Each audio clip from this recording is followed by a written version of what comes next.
Oi, bom dia, boa tarde. Não sei que horas vocês estão assistindo a essa aula, mas hoje eu vou falar sobre o módulo 3, sobre a formação do preço de venda do nosso mini curso. Meu nome é Sara Meirelles.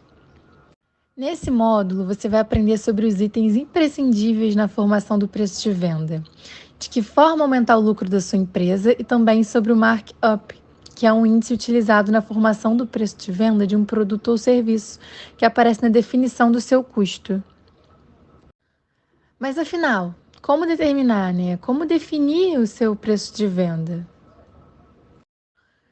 Primeiro, é importante entender que dois fatores são cruciais para se chegar nesse número: os gastos variáveis e a margem que você deseja ter em cada produto ou serviço. Aqui eu vou te dar um exemplo.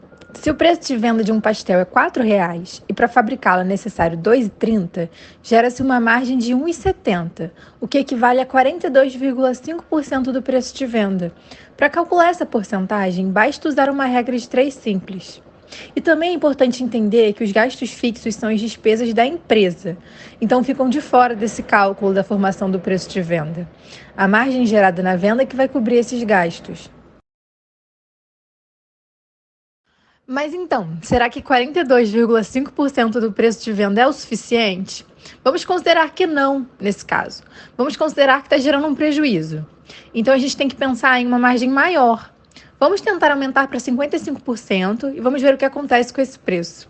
Para isso, a gente vai utilizar essa fórmula aqui do lado, no slide, que é o preço de venda é igual aos gastos variáveis unitários em reais, dividido por 100%, menos a margem desejada em porcentagem vezes 100. Agora, então, a gente vai fazer um cálculo de acordo com o exemplo inicial, com aquele exemplo do pastel. R$ 2,30 é o valor utilizado para fabricar efetivamente aquele pastel, né? A gente vai dividir isso por 45%, que é, no caso, 100% menos 55%, e a gente vai multiplicar por 100. Essa conta dá o total de R$ 5,11. 5,11 reais, né? R$ 5,11, que será o novo preço de venda desse pastel.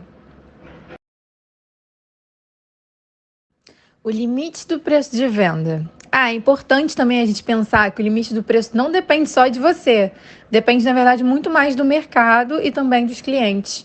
Essa análise, né, que a gente está fazendo é baseada, né, tem que ser embasada no quanto o cliente está disposto a pagar pelo seu produto. Enfim, você percebeu, né, que com o pastel R$ 4,00, o valor total das vendas arrecadadas não era o suficiente para cobrir as despesas fixas. Então, agora a gente precisa fazer um aumento do preço do produto. E assim, a gente precisa ver uma nova margem, que vai ser de R$ 2,81, que é o resultado, né, de R$ 5,11, que é o preço da venda, menos R$ 2,30, que é o nosso gasto variável. E aí a gente vai dar um exemplo aqui. Se por acaso as vendas totalizarem 2.000 pastéis, no final do mês a margem mensal vai ser de 5.620. Considerando que o gasto fixo do exemplo é 4.350 agora, eles vão ser cobertos com facilidade com esse novo preço. Agora a gente vai falar do markup. Mas afinal, o que é isso, né? Existe uma maneira mais rápida de fazer esse cálculo para chegar aos novos preços. Isso acontece a partir do markup, que é uma taxa que a gente consegue aplicar ao gasto variável e resulta diretamente no novo preço de venda.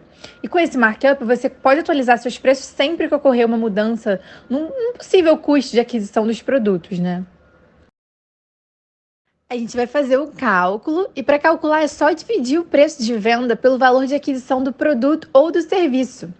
Então vamos ver, né? Ainda de acordo com o exemplo inicial, qual será o markup do pastel que será vendido por R$ 5,11 e qual o seu custo variável, né? Que é o gasto com a produção, que é de R$ 2,30. A gente vai dividir 5,11 por 2,30 e a gente vai chegar ao resultado de 2,22. Ou seja, sabendo que o markup é de 2,22, vai ficar muito mais fácil calcular o novo preço de venda. A gente vai precisar só multiplicar o novo custo por esse valor de 2,22, né, que é o markup. E assim a gente vai conseguir formular o preço de venda. Agora a gente vai levar em consideração, a gente vai imaginar que um dos produtos usados na fabricação sofreu um aumento e a gente vai fazer um novo cálculo, que é esse que eu citei anteriormente da multiplicação, né? A gente já sabe que o markup é de 2,22, vai ficar muito mais fácil calcular esse novo preço. E a gente vai fazer essa multiplicação. A gente vai fazer 2,50, que é o novo custo variável, multiplicado por 2,22, que é o markup. E o resultado é 5,55. E aí a gente pode chegar na conclusão que esse deve ser o novo preço de venda.